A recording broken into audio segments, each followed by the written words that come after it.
Hey everybody, welcome into Rock Painting 101, where we give you fun, new rock painting ideas that anybody can create. I hope you enjoyed the tutorial. If you do, give it a thumbs up and don't forget to subscribe. Let's get painting. So for today's tutorial, I'm going to have to do a little bit of a voiceover. I originally filmed this not sure if I was going to like how they turned out, and I was kind of just in an artistic mood, so I didn't talk my way through it when I originally did it. I'm using one of these disposable eyeliner brushes. I've used them in the past.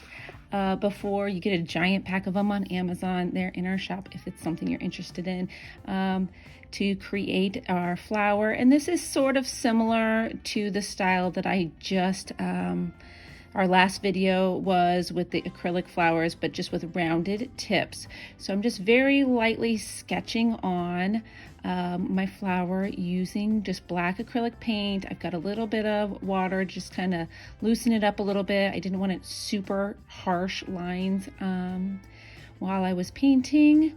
And then we're just going to add a little bit of details to our petals with the black first, just to kind of break up the space a little bit.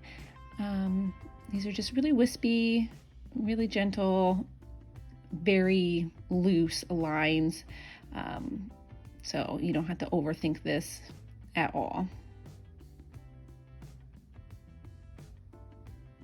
And this video is obviously sped up, and there's gonna be quite a bit of areas that are sped up through this, so obviously take your time placing this. We're just going along and adding some dots now to the center of our flower.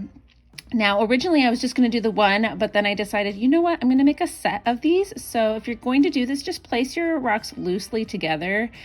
They're very rarely going to be lined up, so it doesn't have to be perfect, but I just placed them together so that I could make the centers at least line up a little bit. And as you can see, some of them are longer in different shapes. So I'm just stretching my petals to fill out my rocks so they look cute by themselves, but it just kind of looks neat to have them all together as well. My daughter said they're like having friendship rocks, which is kind of a fun project that you can do maybe for a group of cousins or a group of friends that you maybe know, or even for yourself and maybe siblings or something. So we're just doing the exact same thing. Again, this is really sped up, but just creating some line work inside of our petals, and then we'll come back and do some dots in the center.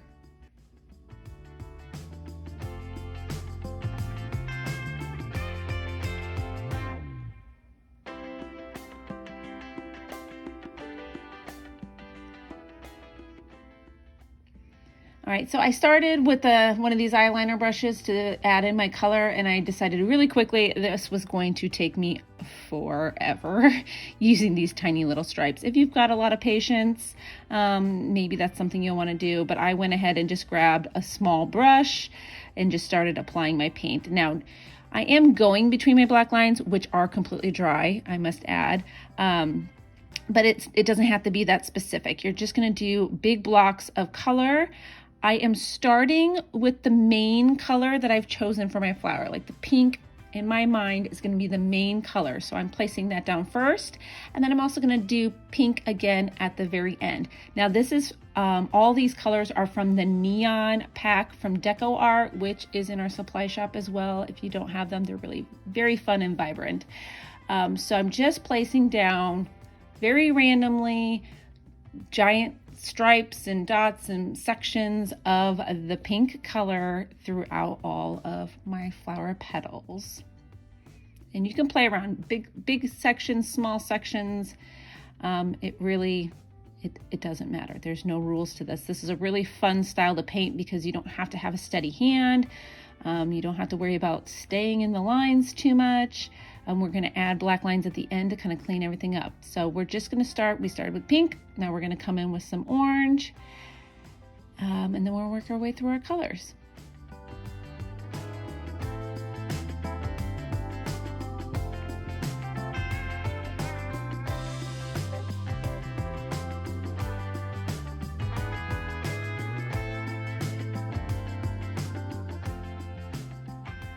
Now I did decide before I started painting that I was only going to do yellow and orange in the center. I think I may maybe dab a little pink in there at the end, but you can kind of keep the sections separate so they don't completely blend together. Obviously they have different shapes to them, but like I'm not going to do any of the green in the center, only green in the petals. And I'm also making sure to allow my colors to dry in between, because I don't want these colors to be blending together. I want them to stay bright and separate, because that's the style that I'm going for here. So give it some time to dry in between each layer. They dry pretty quick, but I was using a blow dryer as I'm showing here. And then I'm going to go in one more time, like I said, with my main color, my pink color, just because I really want that pink to be nice and bright. So I'm doing a second layer in some spaces, and just filling in any leftover white that is still showing through on any of my petals. And like I said before, I believe I kind of go into the center a little bit as well, to add in some dots. And again, this is sped up quite a bit, so take your time when you're doing these last lines. Just make them very intentional.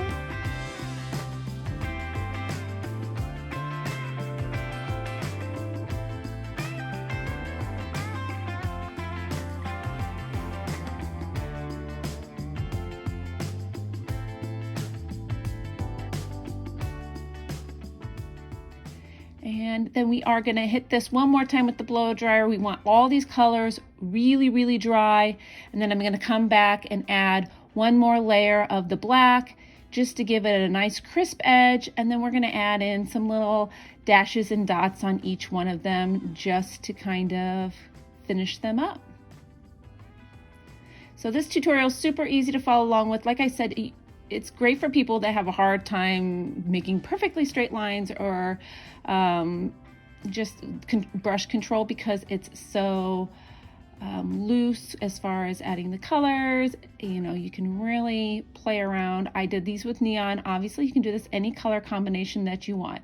So this is the only part you want to really be careful, that outside edge, to really just take your time and create that outside edge. And like I said, I add little dots and little dashes in here just to finish everything off.